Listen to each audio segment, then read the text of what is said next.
But it's a difficult thing for poor Joris to have to present blockchain when we've just done this thing. But he is the one person who can do it. And I just want to say, I said I won't talk at great length, and you've got his biography. But there he is, you see. But what is important to me about, one of the things that's important about me is not just that he knows what he's going to talk about, which was a help, but his background is in the publishing industry. What we suffer from in publishing is people being brought in from outside who may be good technically but know nothing about the publishing ecosystem. It doesn't, the scientific, scholarly communication ecosystem. It doesn't help librarians to have all these people around because they just don't know often what is needed and what the researchers look for. Now, Joris was one of the people who built Scopus for Elsevier over quite a long period, actually. And so you could take it that he understands who librarians are, for example.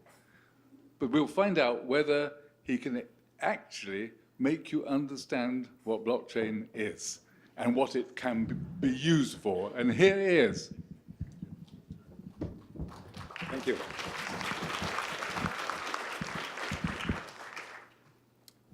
Good morning, everyone. Good morning. Blockchain, a challenging subject, very complicated, very much hyped, very new. So we'll see how far we get today. The title is The Big Picture. So I just not only want to talk about the technology and what it could do for publishing, but I also want to discuss it in the context of our ecosystem, of our roles, librarians, publishers, and the challenges that we are faced. I also want to give an honest picture. So I think there are things about blockchain that are extremely exciting, at least they excite me very much, but there are also severe challenges. So I want to give you the full picture today. I'm not going to predict about how and when and if blockchain is going to have a major impact in our industry, but hopefully after this presentation you have enough information to make that prediction yourself.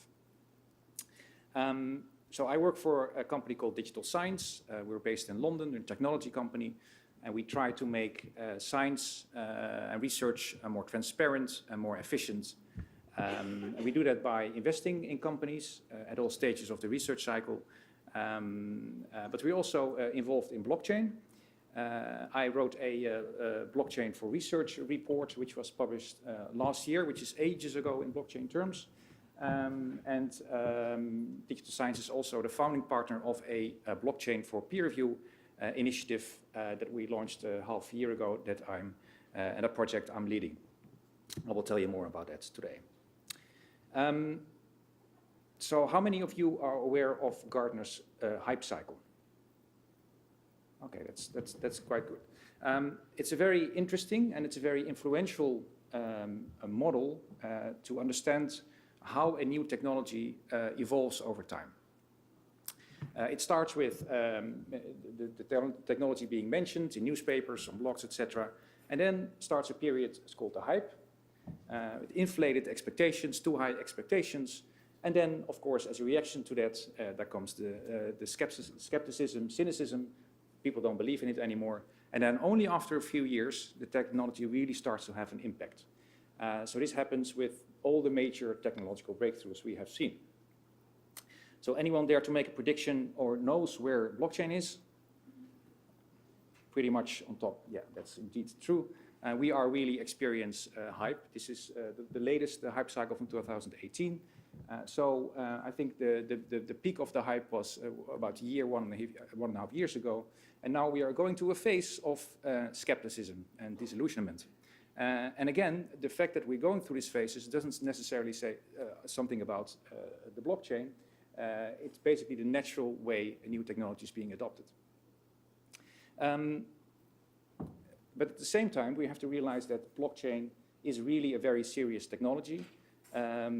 This week was Gartner's yearly conference, and they predicted that in 2025, the business value add of this technology is going to be 170 billion, and in 2030, 3.1 trillion. So it's really a significant technology. And of course, the big technology companies like Microsoft and IBM are really literally investing billions in this technology. So it's more than just a hype. So today we talk about publishing. Blockchain starts to be very relevant for digital publishing, but especially relevant for academic publishing, scholarly communication and research in general. As Anthony mentioned, I have a history in scholarly communication. I started about 20 years ago. And what really excites me is that all the challenges that we are facing as an ecosystem, as librarians, as publishers, they are really quite relevant to blockchain. And blockchain could really address all of them. I know it's a big claim, and I'm stressing the word potential, but hopefully after this meeting you will agree that the potential is really fantastic. So as a start, I just want to go through those challenges because they will come back when I discuss concrete initiatives and experiments. First of all, reproducibility. We don't just have fake news, we also have fake science apparently, although of course the situation is a bit more complex here. The discussion started in 2011 with the Center of Open Science, tried to reproduce some of the research that was published in psychology journals, and it turned out that 2/3 couldn't be reproduced. I think that's shocking for two reasons. First of all, a lot of the published research apparently is not reproducible. Not true, it's another way to say it. And second, we are apparently not aware of it. So this is really a crisis. And I think in a time where all institutions are being questioned, we as an ecosystem, we should be really working on this because it's a serious issue. The second problem that we're facing is limited metrics. The way researchers are assessed is based on a legacy system, on a print system. The number of publications and the number of citations, that's basically how researchers are being recognized. But as we all know, there are many more activities that are equally important, like, for example, peer review, or like helping out a colleague on an editorial board. So it's a limited way of measuring the success of researchers, leading to distortions. Also, a journal as an output is a kind of limited medium. It leads to a publication bias. Only the positive results are published in journals, and the negative results, which are equally important, of course, for the progress of science, are not being communicated. The third, peer review. I'm going to talk about this in more detail later. Problems around transparency. It's too much of a black box, recognition, and coordination. And fourth, we have the commercial crisis. I think that also here there are two problems. First of all, science per definition is a non-commercial activities, but ironically, scientific publishing is one of the most profitable businesses around. But I also think separate from that, we have a crisis around the business models. We don't really have the right business model yet, especially for scholarly communication, but also in digital publishing in general. Before I start to talk about blockchain, a bit of history. Blockchain itself is recently long. It celebrated its anniversary 1 month ago. 10 years ago, the article on Bitcoin by the mysterious Satoshi Nakamoto was published. We still don't know who the person was or the persons are. And I would say about 3 years ago, the first mentions of blockchain in relation to digital publishing started to come up. I remember an article in Scholarly Kitchen about this topic. And in 2017, last year, was really the year of ideas. There is now a think tank that was founded in Berlin, the Blockchain for Science think tank. A lot of good ideas came from that initiative. The first companies focusing on publishing were founded. We tried to summarize all these ideas in our report. And it was really the phase of ideas at that time. But this year, really, we saw explosion is maybe a bit too word, but anyway, dozens of initiatives. And the interesting thing is that it's really a varied group with a lot of different ideas, but all, again, reflecting the enormous potential that this technology has to improve the ecosystem, to improve the services to the academic community and publishing in general. Okay, up to blockchain. First thing I want to mention is that blockchain is not so much a technology, but it's actually a combination of various technologies. For example, you have cryptography, you have hashing, you have consensus mechanisms combined with the internet. And together it can do something quite remarkable. You might have heard of definitions, technology for decentralized data or distributed ledger. For me, that's a bit too abstract. So what I want to do is discuss this technology by looking at it from different levels, from different viewpoints, and with that description, explain you very concretely what it could mean for digital publishing, for scholarly communication, and also show you some examples of companies, of startups in this field. I want to make a disclaimer. I'm going to list everything which is around, everything which is available. Doesn't necessarily mean that I believe in all of them, but I want to again give you the full picture on what is around currently and what the developments are in this field. The first level of thinking of blockchain is that it's an evolution from the Internet of Information to the Internet of Value. So what do we mean by that? If we, the Internet, of course, is extremely effective when you talk about sharing information and communicating. But it's important to realize that communication, that information sharing is based on copying. If I have a file on my computer and I share it with somebody else, a copy made of the source code is made from one computer to the other. So it's based on copying. But when we transfer value, then of course you want to make sure it's not based on copying. If I give $20 to Anthony, then Anthony wants to make sure that it's the original copy, that it's not put under a Xerox machine, because of course that it renders, then it's valueless basically. And for this reason, when we transfer value over the internet, we need an intermediary, we need a trusted person, we need a bank, for example. Because again, the internet itself cannot accomplish this transfer of value. Now the revolutionary and the really interesting thing about blockchain is that it can do this transfer of value without an intermediary, without a curator, without a middleman. So the trust that we normally put into a middleman is now taken over by technology. The blockchain allows us to transfer value, prevent double spending, for example, and ensuring that the value is actually transferred from one person to the other. Now the most logical implementation of that is of course cryptocurrencies. Not for nothing, the first implementation was Bitcoin of blockchain technology. I haven't done a count recently, but I think the last time I looked at it, like 1,500 cryptocurrencies. Most of them are not doing much. But of course, Bitcoin being the most famous example of that. Now the question is, what does that have to do with science? How could that improve scholarly communication? Well, there are quite some initiatives launched in the last couple of months that propose to introduce a token, kind of cryptocurrency for scientists. And the idea here is that there are many activities that researchers do that are not, there are no incentives for. They're undervalued. And that leads to motivational problems. Think about peer review. A big complaint we always used to get from reviewers, well, if you're reviewing, it's important, I understand, but what do I get from it? I don't get any credit for it. Again, I'm being measured in terms of citations and publications. Peer review, it's basically lost. Nobody sees it.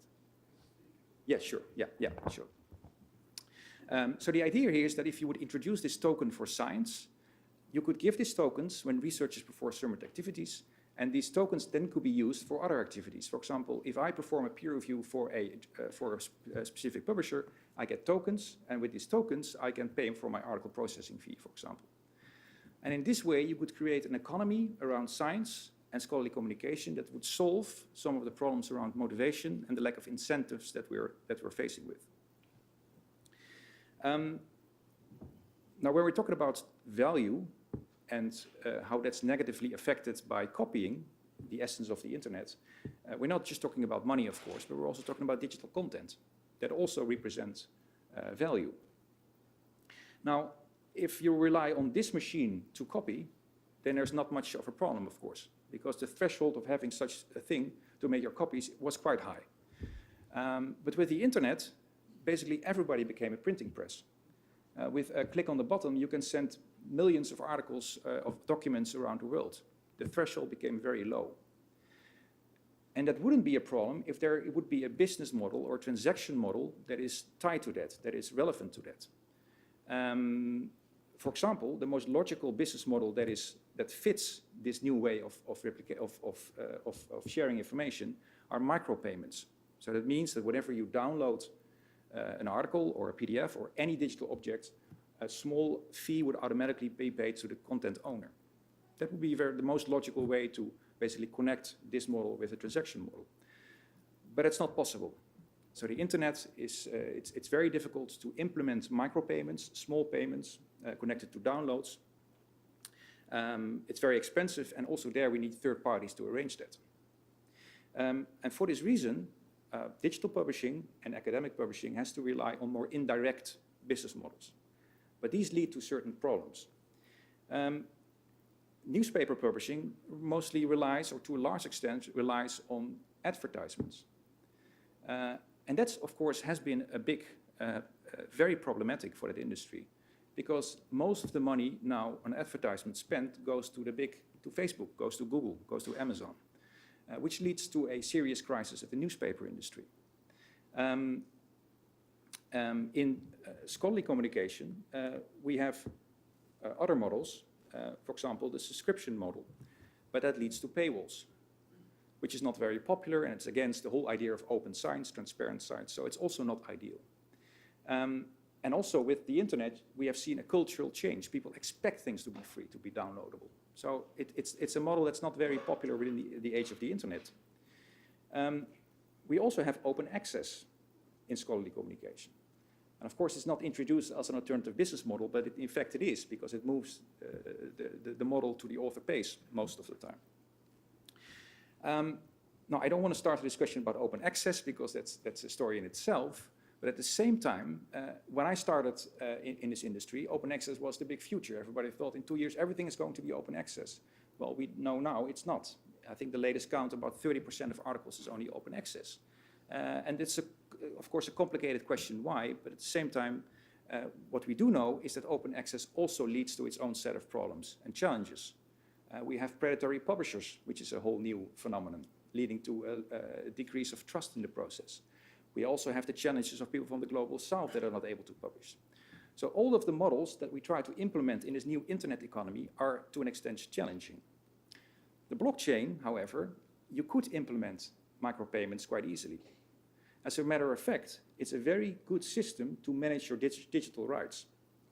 So, for example, if I write a book or an article and I do it and I would publish it on a blockchain, I could write in the blockchain, for example, okay, the price of my article, of my book, is $10.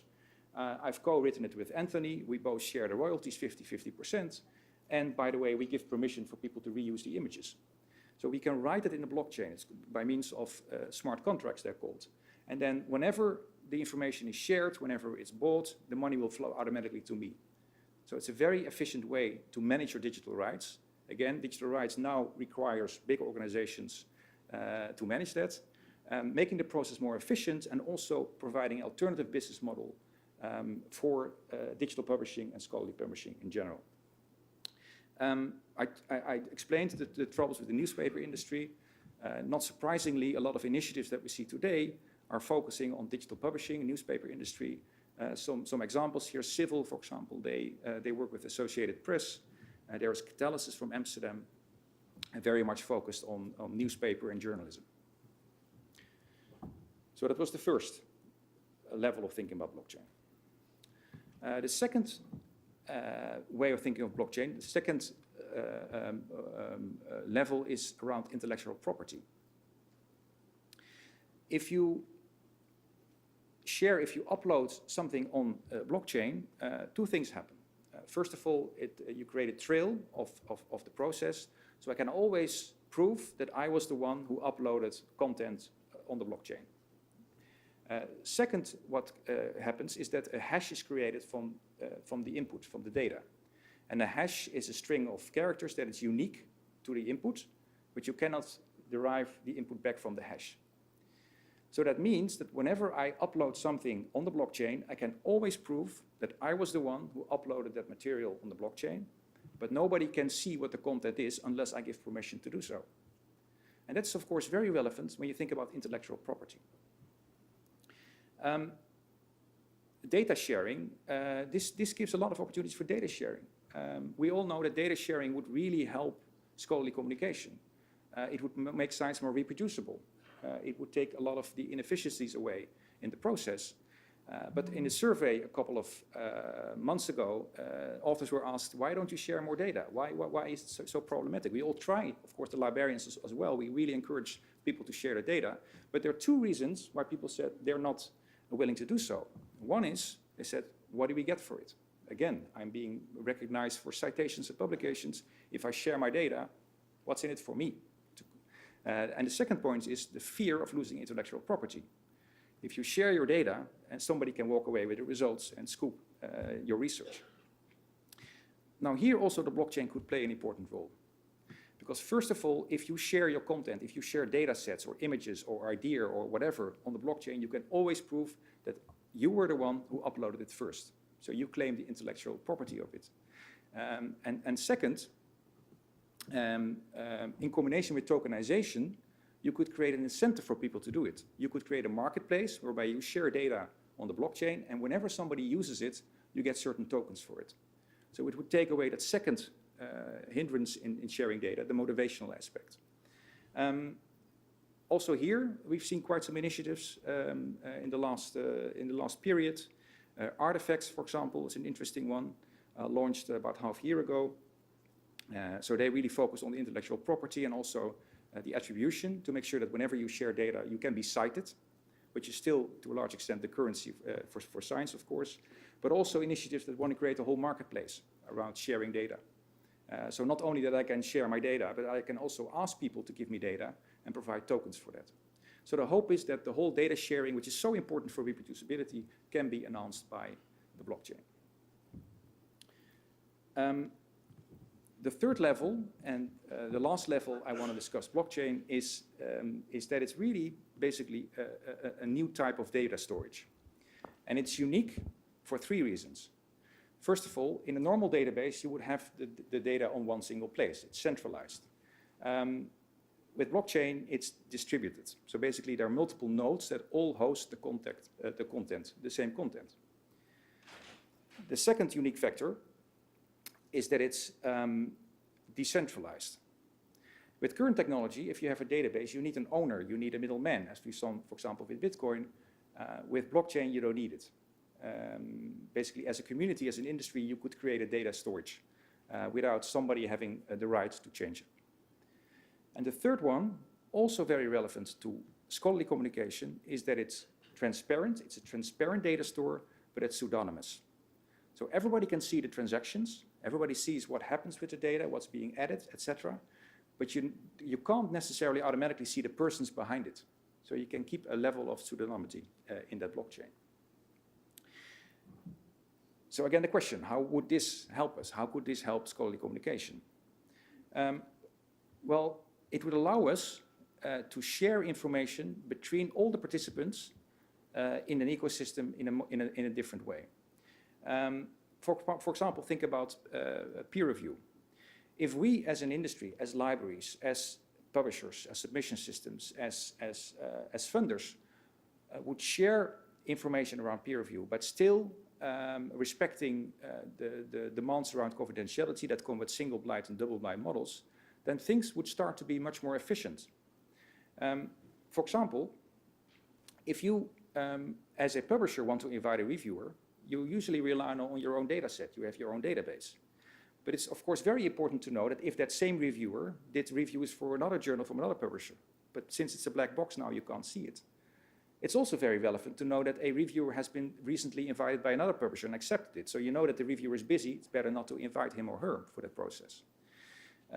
Recognition in this very important process starts with having the data. So if we start to collect the information as an ecosystem, we can also provide better recognition to our reviewers. The validation. We have, unfortunately, predatory publishers, people that pretend to do review, but it doesn't take place. If we have an independent place where we store the review process, we can also validate. We have an auditable trail about the review process. And the fourth element is portability. Actually, I was speaking at another conference this week, and a researcher put up his hand. I said, well, my big frustration is I go through the peer review process, it's being not accepted in the end, and I have to start all over again. So what if we could basically take the review history of an article and take it to another publisher in an efficient way? And this is what we aim to do. This is the blockchain for peer review. The most important question always in case of blockchain is, do you really need a blockchain for that? Why do we use blockchain for this problem? Well, think about the two unique aspects of blockchain. First of all, it's decentralized. If we would try to achieve the same thing now with our current technology, we would need a third party. All the publishers, all the institutes would basically have to send all their review data, which is very confidential, to one central place and hope and trust that that person will not misuse the data in any way. With blockchain, we don't need it anymore. We can basically, as an industry, start to share the information without having to rely on a third party, which is, again, crucial and very important in the context of the confidentiality of the peer review process. Another important element is that it's pseudonymous. Single blind and double blind demand that identities of specific articles and specific authors are not being revealed.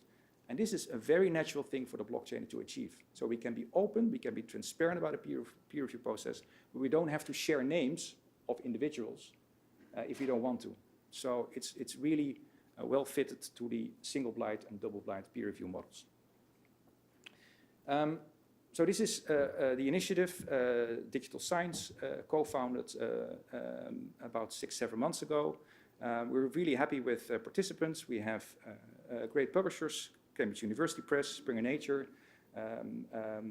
Carker, Taylor & Francis.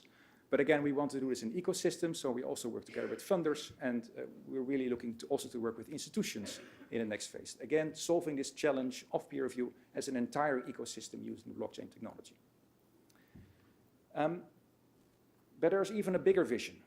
There's even a way to improve scholarly communication even better. This image represents all the systems that an author has to go through when they publish an article.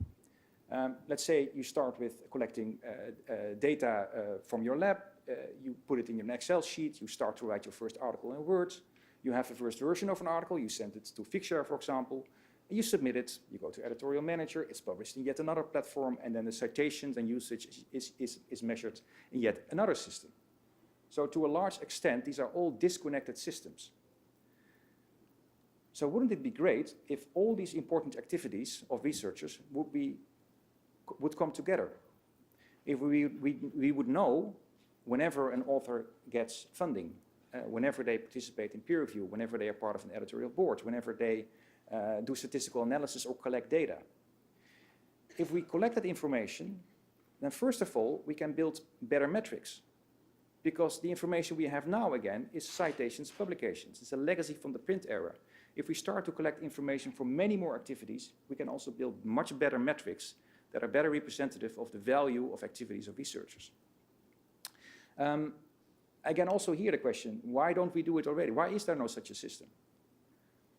Again, with the current technology, with current database technology, you need an owner. So there would be an institution or a company that we would have to trust enough, that would be capable and willing to collect all the activities of all the researchers.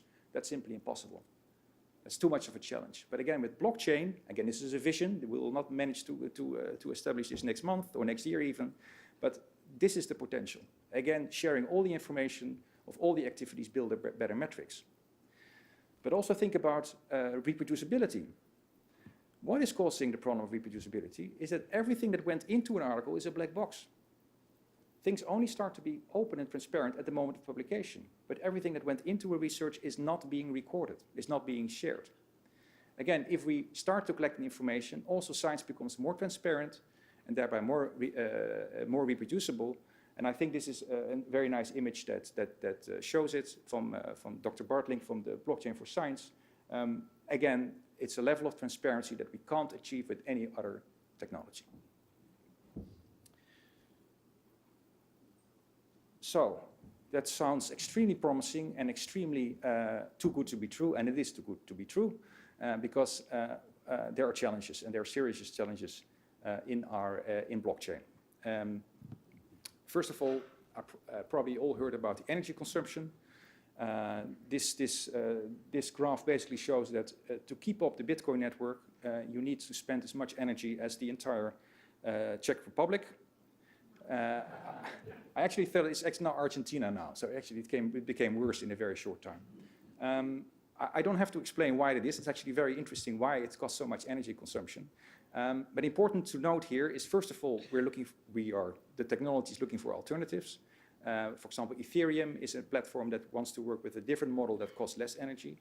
And also very important to stress that this is only applicable to a specific kind of blockchain. It's called an open permissionless blockchain. But there are also private blockchains, and they don't have the advantages in terms of energy consumption. For example, what we try to do with our blockchain for peer review initiative is a private blockchain, so it doesn't cost as much energy as Bitcoin. But there are more challenges. For example, very importantly, it's a nascent technology. It only exists for a few years, so it has a lot of teething problems to solve. For example, solving the energy consumption. People were thinking about an alternative. Ethereum is a blockchain platform that tries to build an alternative, and last week I read that it's again postponed. Hiring a blockchain engineer is also very expensive. So it's a nascent technology, so it will take years before we really have a good way to go forward. Blockchain is also not very suitable to share content. That sounds maybe strange after my discussion, but what I've talked about, that we mostly plan, envisage to store activities around reviewers. So peer review and citations, etc. But it's not suitable yet to store large chunks of data. So still we need an alternative for that. And last but not least, it's a distributed database. So if you have one database, you only have to maintain one database. But if you have thousands of nodes, so copies of that database, which is an essential component of the blockchain, then you need to maintain those thousands of nodes. So this causes some people to say that blockchain is just a term for a very expensive, slow database. And that's what we have to keep in mind. This is really the question. Yes, we have challenges, reproducibility, peer review, business models, etc. They could be solved by blockchain, but the question is, what outweighs the other? Are the challenges with blockchain larger than the ones than the ecosystem? It's really something that we can't answer. It's something we have to see over time. The jury is still out, basically. But I hope you agree that, at least on the conceptual, theoretical level, it could really help us a lot, this technology. Roles and responsibilities. How will this change libraries' work? How will this change publishers' work? It's also not a simple question, because what I showed you are very different ways in which the technology can be implemented. It's not one technology. When you think about digital rights management, it's something completely then changing the entire ecosystem. When you're thinking about an infrastructure to share data, it's also a completely different concept. So it also depends on the way it will be implemented. But in any chance, I think we don't have to really worry. It will take many years before this will really be implemented in a solid way. So to conclude, extremely exciting. I'm personally convinced that yes, it could do a lot for us. It can really improve the ecosystem, but it's very early days. It's still a technology which is not mature yet, so it will take time. That doesn't mean that we have to sit back and relax. It means that we have to work on it. We have to experiment, and that's what we're actively doing. And it also means that we have to discuss the potential, not only the use cases, but also how do we change the ecosystem. Because of course science didn't evolve yesterday. It's a system that evolved over hundreds of years, and with that comes legacy in terms of not only the technology but also culture, habits, metrics, etc. So it's going to be a large effort to make a significant change. So we need to discuss, we need to talk about it, and on that note, I would like to conclude and open the floor for questions and discussion. Thank you.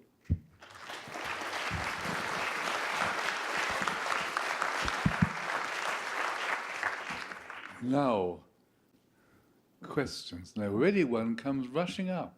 Oh. Say who you are, please, and ask the question. Hi, sorry, I'm Amy Harris with the MIT Press, and I was curious if you could share whether or not you've spoken with researchers, especially about the intellectual property piece and the sharing of data openly, and what their reactions have been. I personally haven't. So what I showed you, the research, is explicitly asking what's bothering you. I think, however, you touch another important point, is that maybe we shouldn't even talk about blockchain to researchers. Because it might very well be that this will be implemented and the researchers won't even realize that it's a blockchain that's helping in the background. For example, in terms of the advantages, the peer review initiative, what we hope what will happen is that the reviewers are better recognized, that they will get more targeted invitations, that the editors are happy because they have a better reviewer finding tools. So it's more about the advantages, I think, that we have to use to convince them than to talk about the technology as such. Very concretely, no, I haven't talked to them about it. It's also not something we are conducting ourselves. But again, I think what we do know is that intellectual property and a lack of motivation are the issues. So that's what these initiatives are specifically targeting. Thank you. Now I can see Craig Van Dyke, the head of Clocks and Locks, coming to the podium. Not a podium, but whatever you are doing. Go on, Craig. Thank you for that talk. It was very helpful. Can you comment on the degree to which blockchain is evolving, and what are the chances that the thing we call blockchain today will be replaced by a thing called something else within the relatively near future? Yeah. That's really, really difficult to answer. I think if I would have that answer, I would be rich. Just to share you one anecdote, I was presenting on Monday in Oslo, and there was a computer science professor who almost got upset. And he said, it's not scalable, it will never be scalable. There are also people who say it's a question of time, and it's really difficult to predict. It's something we have to track, it's something we have to work on. Definitely the private blockchains is an area where we can do much more on the customized level, so that there we have more freedom. But whether the open permissionless blockchains will again evolve into something that is sustainable, which is not yet, yeah, I don't dare to answer that question. I'm going to ask a question while I wait for somebody else to come forward, and that's this. We're in a gathering which actually has quite a lot of publishers in it, but it's a library gathering. And I'm wondering whether blockchain would be a potentially important feature, or even underpinning, perhaps I should say, for things like institutional repositories, or the wide range of the operations they conduct, or something like the model which has been now taken up by the funders, which is used by F1000 research. Again, it seems to me that is a blockchain-ready area. Is there any discussion at all among the blockchainists with these groups? Yeah, I think personally there are two. When I'm talking specifically about the blockchain for peer review, I think there are two areas where we would really welcome support from institutions. First of all, if we share peer review information, of course, the institutions are very important there because we want to feed the information about review activities also to the institutions so that people know what activities are being conducted on the institute. But also, the blockchain entails that we need nodes, we need computer power, we need people to help us with hosting the data. And of course, what other institutions have excellent computer facilities than institutions? So it would be fantastic if we can work together, where we can also, we can get support on the level of hardware and computer power. And is just an outside possibility, is Brian Simboli here? No, he's on the. No, is he? Yeah. You know about this sort of stuff is what you used to think about, isn't it? No, he thinks not. I go way back with reading his stuff on overlay journals and all that sort of thing. But you've given that up, haven't you? Sorry. I've taken interest in preprints now. Are you? Yeah. But I participated in a lot of the Lister discussions okay. about 15 years ago. Yeah. And they sort of died off. He's come back. He was an inventor virtually. Enthusiasm for all these utopian predictions sort of waves. Okay. You're not going. He's not going to ask a question. Are you going to ask a question? No. No. Okay. I can see somebody at the front here who I know will ask a question. It may be a long one, but you will ask a question, won't you, Professor Holly? Oh, this isn't fair. Yeah. Go on. You can go to that. You want to have one more question? You've only got 2 minutes to ask a question. Okay. As an intelligent person, it still looks like a big black box to me. I would like to ask the basic question of who sets the rules. Yeah. Obviously, Good when question. we established the blockchain, Yeah. they determined that you had to use a certain amount of computer power to create a Bitcoin. How did that happen? Who oversees it? Yeah. Can it be changed? Yeah. Good short question, Ed. Yeah, yeah. You remind me that I missed one of the disadvantages I should have talked about. That's governance, because participation in the blockchain is voluntarily. There is no central authority that says we go left or right. So if there is a conflict, for example, in the direction of of the development, you get a fork. So basically, you get two blockchains.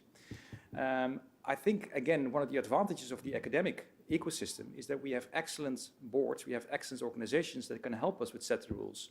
For example, look at what ORCID did or what Crossref did. I think that's a very good example of coming together and by determining, how to work together. And that's also my idea that organizations like that, or maybe even these organizations, will help us with the governance of this initiative. No. Is that the question down there? No. Tommy? No? Yeah? Okay, well, I've just been preparing the latest edition of the STM report, which you may have seen, and I quite deliberately mostly missed out blockchain because I thought it was too early. But there we are. It's but early. I don't think, what I think we can say, and listen to, sorry, this is serious stuff. There are people, bloggers, one of whom I won't mention, who calls this bullshit. Yeah.